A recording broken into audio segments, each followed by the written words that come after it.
Hello everyone, welcome to my YouTube channel.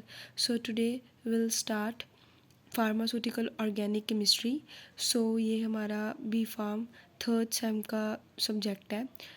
तो actually सबको organic chemistry में काफ़ी दिक्कत आती है, जैसे how to write in exam like theory types.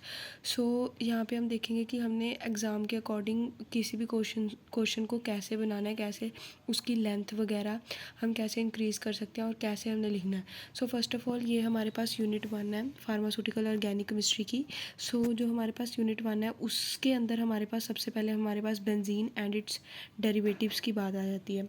Benzene में हमारे पास जो हमारा फर्स्ट पार्ट है उसमें हमारे पास जैसे analytical, synthetic and other evidences, structure of benzene, orbital picture, resonance, aromatic character, हकल rule which is most important, इसके बारे में बात आएगी। Let's discuss in detail about this. ठीक है। फर्स्ट ऑफ ऑल जैसे हमारे पास यही है। यहाँ पे जैसे हमारे पास लिखा हुआ है बेंजीन के बारे में। यार देखो, सिंपली हम बेंजीन के बारे में मतलब 10th से 9th 10th से ही पढ़ते हैं। इतना तो बेसिक आइडिया हमारे पास है ही है बेंजीन का। सिंपली यहाँ पर इंट्रोडक्शन ही लिखी हुई है कि बेंजीन क्या है। It is an organic colourless chemical compound, highly flammable liquid होता है विच इज़ अ स्वीट, जिसकी स्वीट स्मेल होती है, हाई मेल्टिंग पॉइंट होता है। Chemical formula I think which we all know, C6H6 हमारा केमिकल फार्मूला होता है, जिसमें 6 कार्बन होते हैं और 6 हाइड्रोजन होते हैं। इसीलिए कार्बन एंड हाइड्रोजन की प्रेजेंस की वजह से इसको हाइड्रोकार्बन हम कहते हैं। ठीक है। Then we have boiling point इसका 80 होता है। अलग अलग इसके बारे में लिखे हुए हैं, यू कैन रीड दिस। ठीक है। इसके बाद हमारे पास जो हमारा मेन क्वेश्चन है वो आ जाता है हमारे पास structure of benzene. Structure of benzene के बारे में भी हम इन डिटेल इसके अंदर ही बात करेंगे। जैसे molecular structure of benzene show high degree of unsaturation show करता है। मतलब अनसैचुरेशन का मतलब हमारे पास यहाँ पे है, जैसे हमारे पास सिंगल बॉन्ड भी होता है और डबल बॉन्ड भी होता है। मतलब वही इसका मतलब होता है। ठीक है।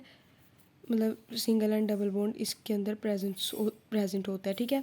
फिर सर ऑगस्ट मतलब साइंटिस्ट थे, कैकुले, सर ऑगस्ट कैकुले थे, जिसने इसको इंट्रोड्यूस किया था। ठीक है। जिन्होंने ये बताया था कि ये 6 मेंबर्ड होती है।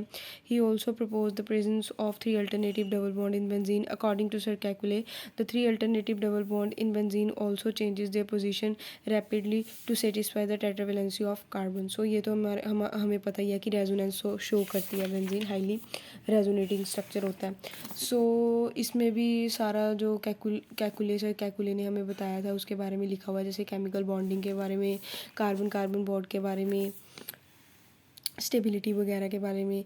हमारे पास जो नेक्स्ट आ जाता है evidence in structure of benzene के बारे में हमारे पास आ जाता है। जैसे एनालिटिकल स्ट्रक्चर में हमारे पास अलग अलग पॉइंट आ जाते हैं, जैसे from elemental composition and molecular determination it is found that benzene contain.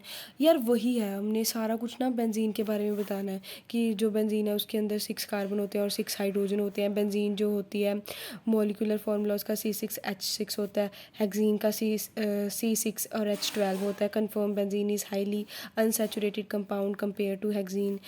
It was concluded that benzene contain double bond and single bond and double bond in its structure. ठीक है।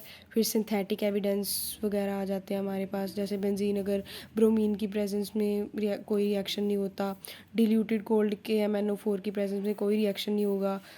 ये एविडेंस हमारे पास अलग अलग other evidences आ जाते हैं। ये basically हमारे पास इंट्रोडक्शन के लिए ही इम्पोर्टेंट था। जो मेन हमारा टॉपिक है ना वो यहाँ से स्टार्ट होता है। जैसे 10 मार्क्स का क्वेश्चन बनता है, 5 मार्क्स का क्वेश्चन बनता है, वो हमारे पास बनता है रेजोनेंस इन बेंजीन वगैरह होगी, उसका ऑर्बिटल स्ट्रक्चर मोस्ट इंपॉर्टेंट है। ठीक है। फिर दी मोस्ट इंपॉर्टेंट क्वेश्चन जो 10 मार्क्स में हमेशा आता है कि जैसे केमिकल रिएक्शंस क्या होते हैं, different types of electrophilic reactions. ये हम अगली क्लास में पढ़ेंगे। ठीक है। जैसे हक्कल रूल क्या होता है, मोस्ट इंपॉर्टेंट है ये भी। We will discuss in next part. Thank you.